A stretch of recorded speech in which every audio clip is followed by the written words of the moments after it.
WGAL News 8 exclusive.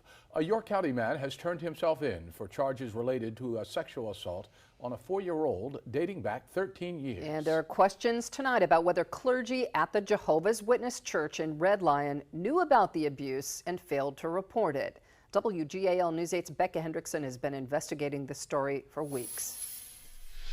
Abby Hawk's mom and dad tell me they wish they'd gone to police when they learned their daughter was sexually assaulted in church. But instead they say they went to the people they trusted most, the clergy of their Jehovah's Witness congregation.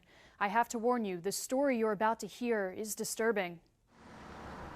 So I followed him into the back, and he sat onto the chair and he pulled me into his lap, and he touched me in places that was inappropriate. This was 2005. Abby was just 4 years old. Her father says he walked in on his nephew molesting Abby in their Jehovah's Witness Kingdom Hall in Red Lion. Police arrested John Logan Hawk Wednesday in connection with that alleged assault, 13 years after Abby's parents claim they told the spiritual leaders of the church, known as elders. Pennsylvania law requires clergy to report suspected child abuse to police. The elders the Hawks say knew of the abuse are listed on the affidavit that led to Hawk's arrest. Is the stick mic on? Just make sure I'm not seeing a level. I want to make sure batteries are good. Just turned it on. After weeks of me trying to contact them, both visiting the Red Lion Kingdom Hall and calling them, I hear it ringing. I'm a reporter at WGAL. I've been trying to get a hold of you. I finally got a response just hours after John Logan Hawk turned himself in to police.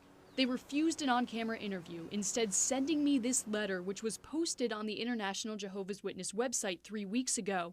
It says in part they, quote, abhor child abuses and view it as a crime, and the elders do not shield any perpetrator of child abuse from the authorities. The Hawks say they believed at the time telling secular authorities was going against their church. We still believe this was the truth. We still believe that Armageddon was right around the corner, that all 7 billion people would be killed, and only the 8 million Jehovah's Witnesses would live on the earth.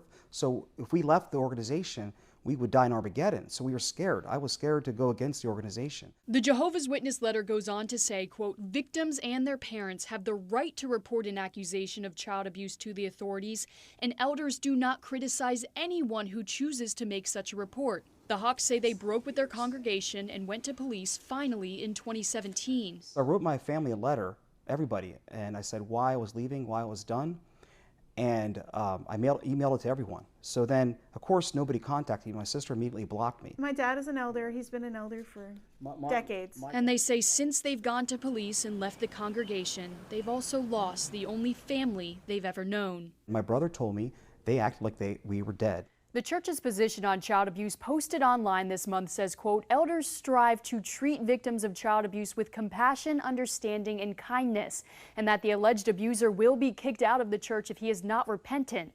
The Dagsboro, Delaware congregation of Jehovah's Witness confirmed for me that John Logan Hawk is a member there.